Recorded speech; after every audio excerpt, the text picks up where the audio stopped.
One quiet Sunday evening in Beijing, a retired engineer named Li Wei sits in his living room watching a historical drama rerun. He has 40 years of savings tucked away in bank accounts, a government pension he has relied on, and a fully paid-off apartment in a Tier 2 city. By conventional standards, he has done everything right. Then the show cuts out. A news ticker scrolls across the screen. The central bank is easing reserve requirements, framed as support for growth. He nods. It sounds responsible, measured, reassuring. He goes to bed believing his money will be worth roughly the same tomorrow. No one tells him that what he owns may begin to lose value, not through a crash, not through panic, but through something much quieter, slow, gradual, less visible: erosion. For decades, China offered savers three pillars many people trusted: state-backed bank deposits, a booming property market, and the expectation of a stable currency. If you saved, you were often rewarded. If you followed the rules, the system generally supported you. But beneath that surface, pressure was building. By widely cited aggregated credit measures, China's total debt, corporate, government, and local financing, sits among the highest in the modern world, exceeding 300% of GDP. On paper, GDP still appears to grow, but growth and real household wealth are not always the same. Debt rarely announces itself when it becomes risky. It often hides behind stability until its cost becomes harder to ignore. For years, families accepted low interest on their savings, trusting banks and formal guarantees. Then something began to change. Long-term, higher-yield deposit products gradually disappeared. 5-year certificates of deposit that once paid close to 5% are now largely unavailable. New offerings tend to pay in the low 1 to 2% range, or even below in some cases. There was no emergency broadcast, no formal warning, just fewer choices. Imagine your bank signaling that it is less willing to reward long-term deposits, not necessarily because conditions are strong, but because circumstances are shifting. This was not a dramatic policy reversal. It was a signal. Historically, when banks face such pressures, the burden often shows up first in returns to savers. For many households, property became the backup plan. If cash earned little, apartments were expected to hold value. People were told, own property and you're safe. Then developers began missing debt payments. Prices flattened or declined in several cities once viewed as resilient. Even some well-established firms, previously considered stable, came under stress.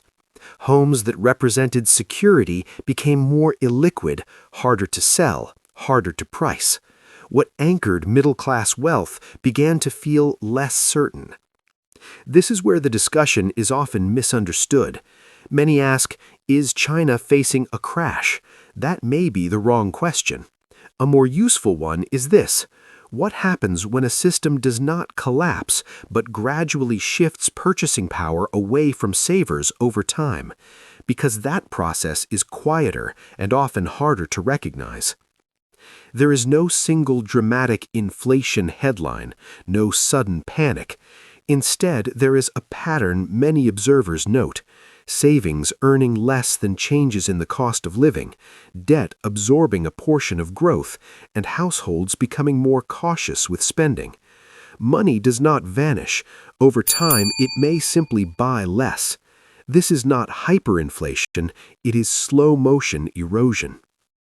In other historical episodes, people responded by moving money abroad, buying foreign currency, or investing in assets outside their domestic system. In China, however, ordinary citizens operate under capital controls. Money does not move freely across borders. Access to foreign currency is limited.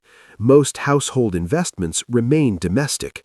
For many people, there is no simple or immediate external alternative.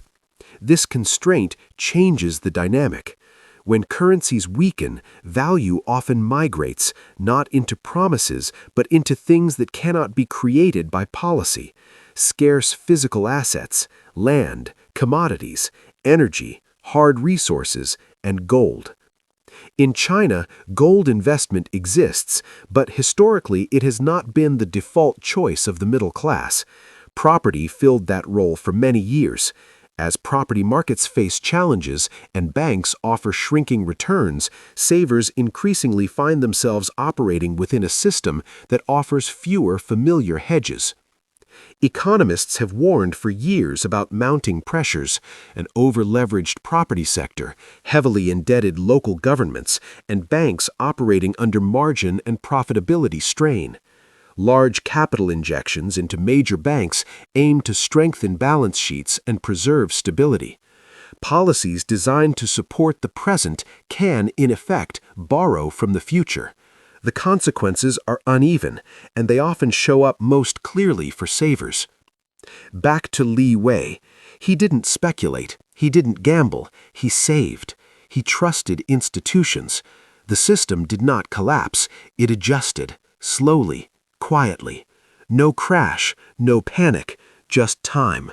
Time that gradually reduced the real value of what he worked for. Unlike systems where households could more easily shift wealth into foreign currencies or external assets, China's structure offers fewer straightforward exits for ordinary citizens. This story is not about fear. It is about awareness. Because trust in financial systems is never permanent, and when rules evolve, they rarely announce in advance who will bear the cost. History teaches an uncomfortable lesson. A system can change while you are sitting on your sofa, watching television, believing everything is fine.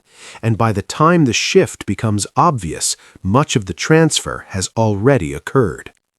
So where does migrating value go once it leaves trust? Value does not disappear. It moves. It leaves promises, guarantees, and numbers on screens, and flows toward what cannot be created by policy.